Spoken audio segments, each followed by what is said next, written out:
I was reviewing the quarterly reports in my corner office when my phone lit up beside my laptop, one sharp buzz against the glass table. I didn't think much of it at first. Mondays usually brought a flood of messages. Clients, partners, banks. But this vibration felt different, like it carried weight. I reached for the phone, my silk blouse brushing softly against my wrist. The city skyline stretched behind me, all silver reflections and early morning hum, but the moment I saw the sender's name, everything inside me went still. Dad. Just one line. You were never a priority. For a second, the words didn't feel real. Then the heat rose behind my ribs, slow and familiar, like a bruise touched before it fully healed. I pressed my thumb lightly against the screen, tracing the sentence as if understanding it depended on touch. My acrylic nails clicked softly on the glass when I locked the phone again. I inhaled, slow and steady, the faint smell of coffee drifting from the mug beside me. I had learned long ago not to let my emotions drown me in front of anyone, especially not him. Even now, even through a message, the old ache tried to surface. But I wasn't that girl anymore. My gaze drifted to the folder on my desk, the one labeled family allowance. Monthly deposits I'd been sending for the last 2 years. Quietly, without credit, without thanks. I opened my banking app. One calm breath. One decisive swipe. Allowance stopped. He said I wasn't a priority. Fine. Today, I made myself one. I was 17, the first time I realized some daughters are born into homes where love has conditions, and I had unknowingly failed most of them. It was late fall in Ohio. The kind of evening where the air smelled like burnt leaves and the cold sank through your sweater. I remember standing in the hallway, gripping the strap of my backpack so tightly that my fingers went numb. My father, Mark Mitchell, was in the living room, pacing back and forth while my stepmother, Lillian, sat with her arms crossed like a judge waiting for a verdict. I got accepted into the business leadership program, I said, voice trembling despite every effort to study it. It's competitive. Only 20 students are chosen statewide. It could help me get scholarships. I expected surprise. Maybe pride. Just a flicker of something warm. Instead, my father exhaled sharply. Ava, you don't need that.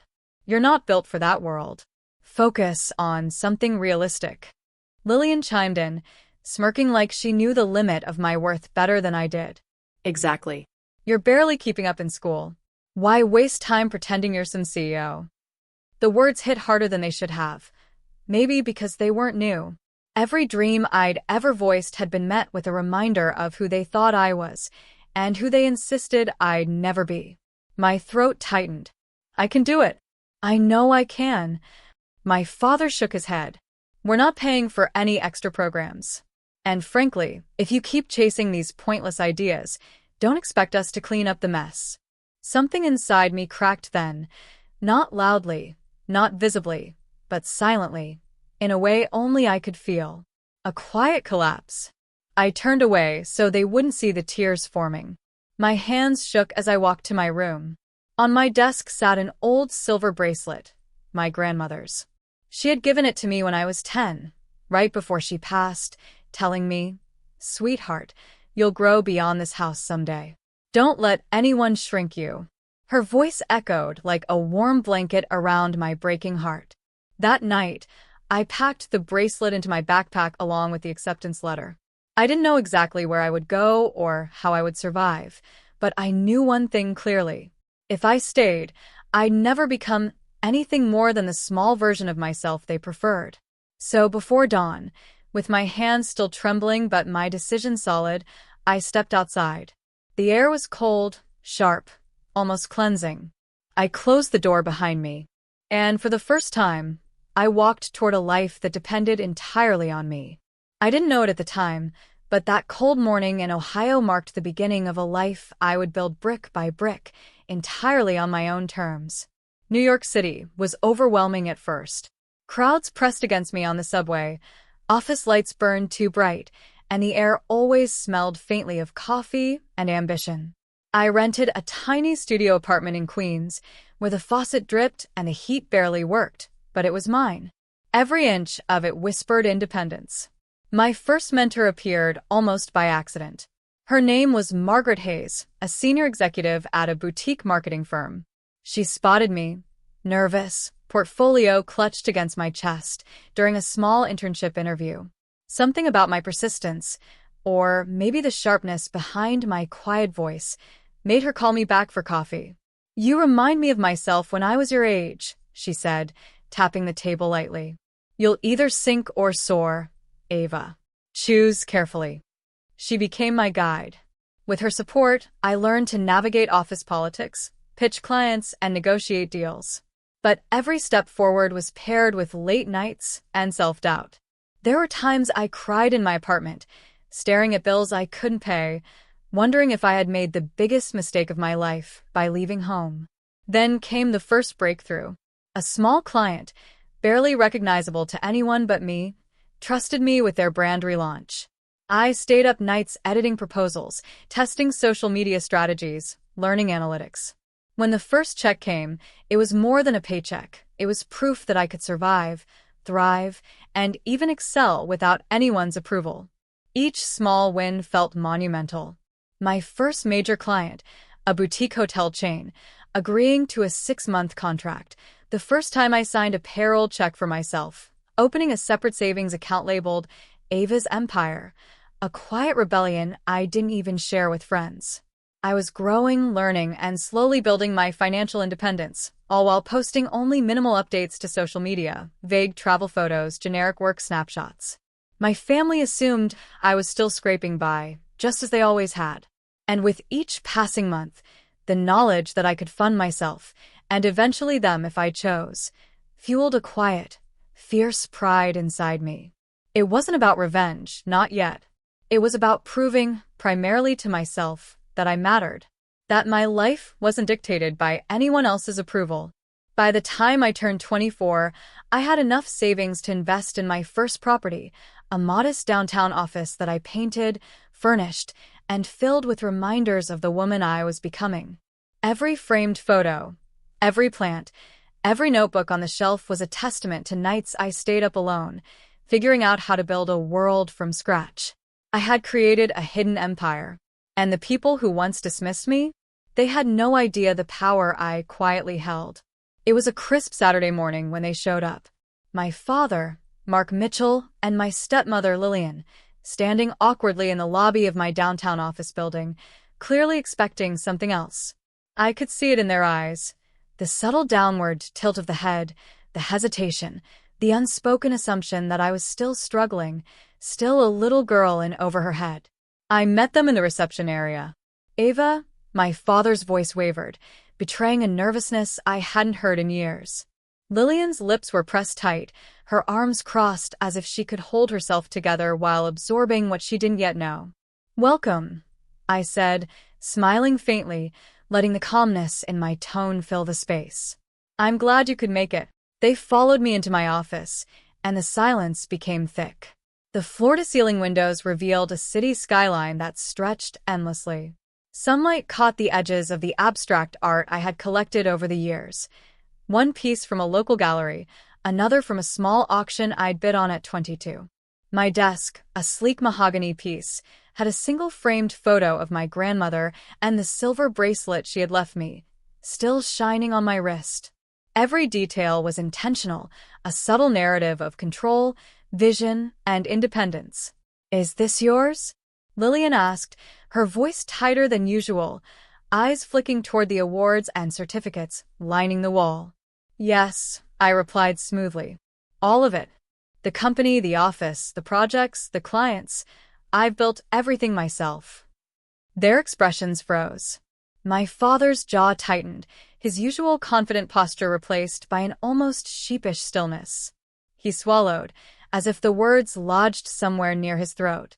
"I assumed," I continued, pacing slowly behind my desk, letting them take in the space, "that you thought I was still struggling, that I needed your help, that I couldn't survive without the allowance you used to send me every month." I let that hang, a soft pause filling the room.